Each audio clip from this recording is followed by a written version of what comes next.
হাসপাতালে আসলে আমাদের যা যা ইমপ্রুভমেন্ট করার সেই বিষয়ে আমাদের এই মিটিংটা কি ইমপ্রুভমেন্ট ব্যাপারে কি কি সেটা আমাদের ডিসকাশন হয়েছে। আমরা অনেক বিষয়ে ডিসকাশন করেছি কী কী আমরা ইমপ্রুভমেন্ট করব, সেটা আমরা আরও ইমপ্লিমেন্ট করবো। এটা সাহেবকে আমাদের জানানো আছে, এমএলএ সাহেবকে জানানো আছে, আমাদের প্রেসিডেন্ট সাহেব আছেন, পঞ্চায়েত কর্মাধ্যক্ষ ছিলেন, সবাইকে আমরা ডিসিশন নিয়েছে। একটা রেজলিউশন আমরা করছি আগেন্সে আমরা কী কী করবো।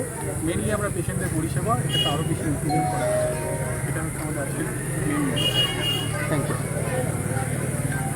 ভাইয়া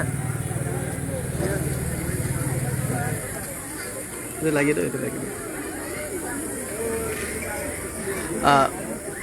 এই জিরানগাছা প্রাথমিক স্বাস্থ্য কেন্দ্রে বহু মানুষের অভিযোগ, তারা আসেন ঠিকমতো চিকিৎসা পান না, ঘন্টার পর ঘন্টা অপেক্ষা করতে হয়, ডাক্তার ঠিকমতো নেই, মানে কম ডাক্তার আছে, আরও বেশি পরিষেবা চাই।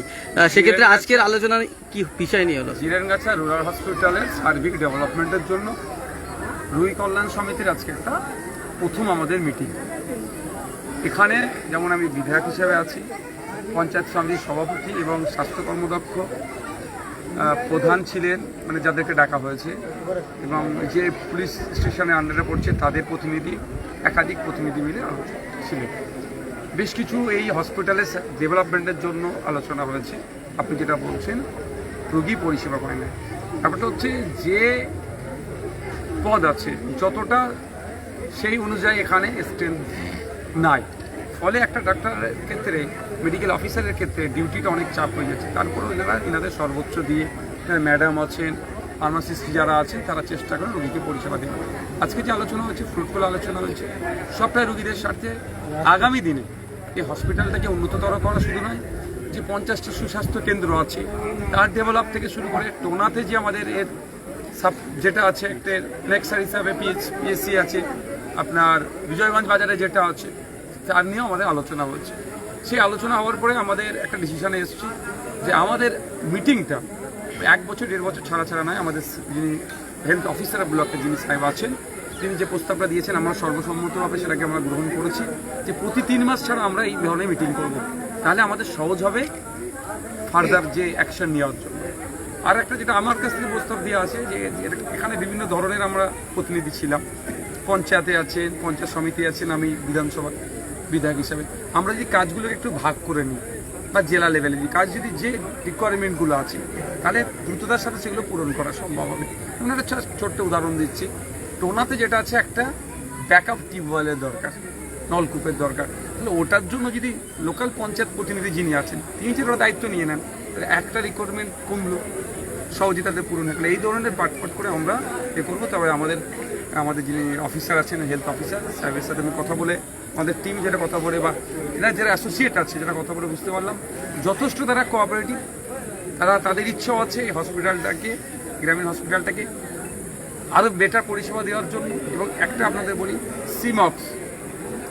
সিমক্স সেন্টার অর্থাৎ সিজার যাতে এখানে চালু করা যায়, তার জন্য যে আনুষঙ্গিক যেগুলো যা আছে সেই তার জন্য আমরা হেলথ ডিপার্টমেন্টে করব, সেটাও প্রস্তাব রেখেছি। ঠিক আছে।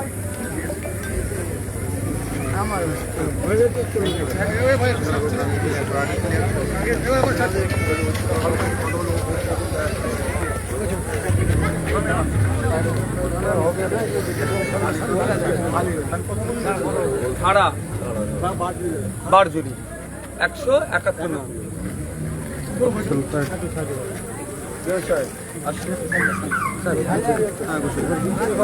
আজকে ভালো আছো? চলো আগে চলো একটু ফাঁকা করুন, সবাই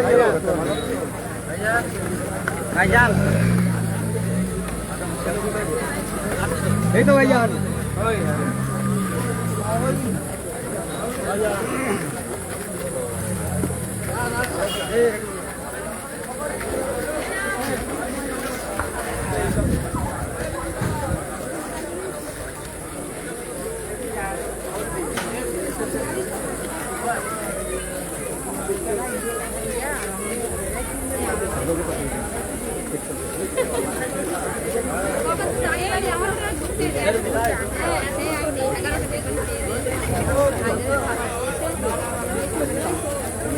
দেখা যায়